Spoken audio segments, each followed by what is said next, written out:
I just watched Clerks. I was just about to say the words, I just watched Rushmore, and then I remembered I haven't done a review on Clerks, so I need to go back and do this. This is Kevin Smith's first film, so it's very amateur. It's just he made it with his mates. Like, you see the same mates show up over and over again. Like, I was introduced to Kevin Smith through Tell 'em Steve Dave, the podcast, and then I watched Jay and Silent Bob Strike Back with my mate because the reboot had just come out, and so we were talking about, we've never seen any View Askew films, we'll give it a go. And then I watched Jay and Silent Bob Strike Back, and then I watched Jay and Silent Bob Reboot, and I think that's all I've seen from the View Askew universe, do they call it? So I thought I'd start from the beginning. I'd give it a go, and I've been recently watching lots of films by, like, the first film by directors, especially like really amateur ones, because I just think I want to hopefully make a film, and it's just interesting. I think seeing where everyone started. I watched this did remind me a lot of Bottle Rocket, Wes Anderson's first one, in that it's kind of finding its style. But actually, I think this is pretty straight away Kevin Smith.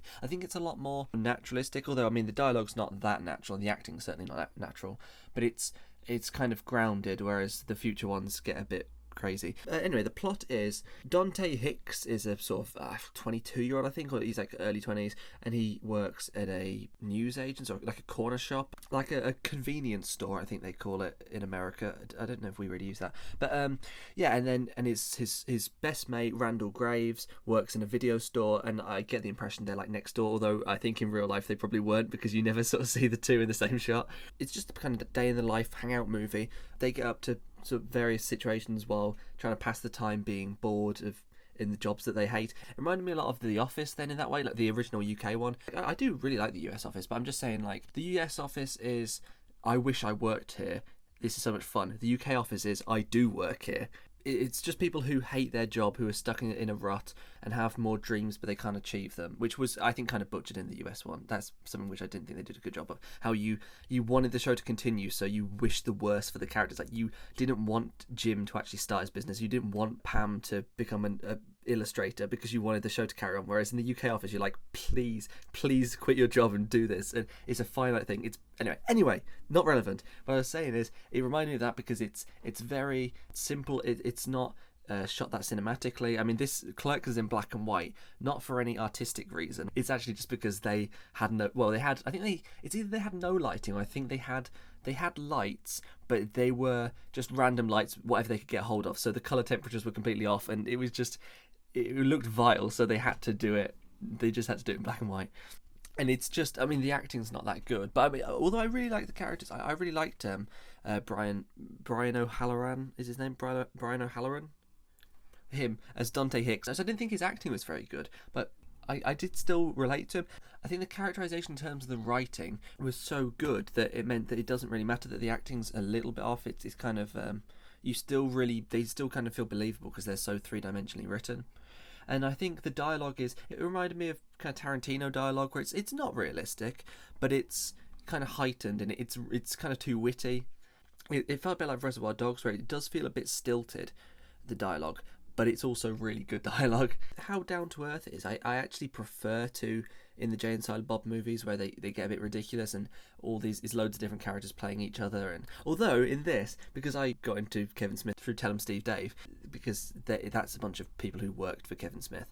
And so Walt Flanagan, who's one of the presenters of that, is one of Kevin Smith's mates from, I don't know if it's from school, but he's like mates from when he was younger. And he plays a few characters in this. And so I don't think you'd notice unless you like kind of knew who he was. But he's plays different characters with like lines and everything, and like close-ups within the span of like a few minutes, and I thought that was a bit like, surely you can get someone else. I mean, he did a good job, but like there's a bit where there's a guy looking at eggs, and then a few minutes later there's an offended customer, and it's the same guy.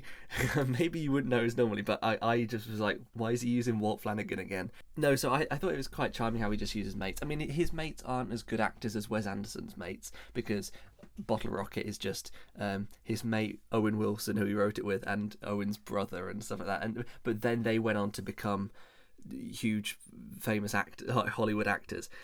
There's no way that Brian O'Halloran and Jeff Anderson are becoming famous Hollywood actors, but I liked it for the film. In fact, it's a film told by people in their early 20s with no budget, so they're not working with a big studio. I liked how it gave it a very unique voice. It's not unique. I mean, it's a very standard everyday voice, but it's just not something you hear.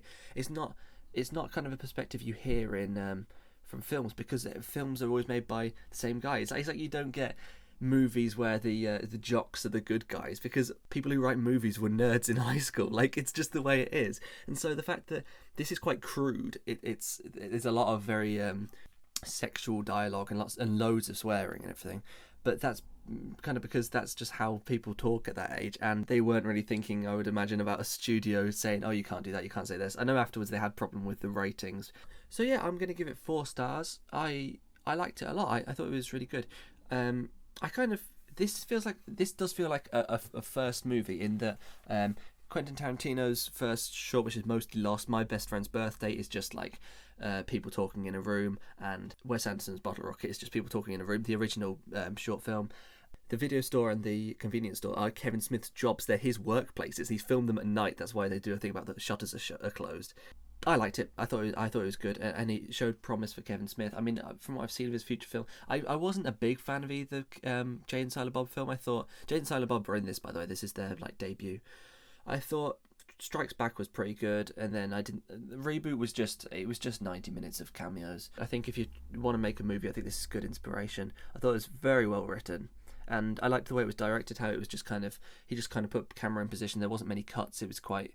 It kind of felt like you were there with them, which I think is good for a hangout movie, because it's like you're working a shift with your mates. The only problem with that is because they're amateur actors. There's quite a few line stumbles, like they seem to pause a little bit, or they just mess up a little bit. But that seems natural. I mean, in real life, people do stumble. Like I cut the ums and ers out of this because I and a ridiculous amount. I do it loads, and I'm always pausing for breath, pausing to think of what I'm going to say. Like, so it's realistic, you know. I liked it.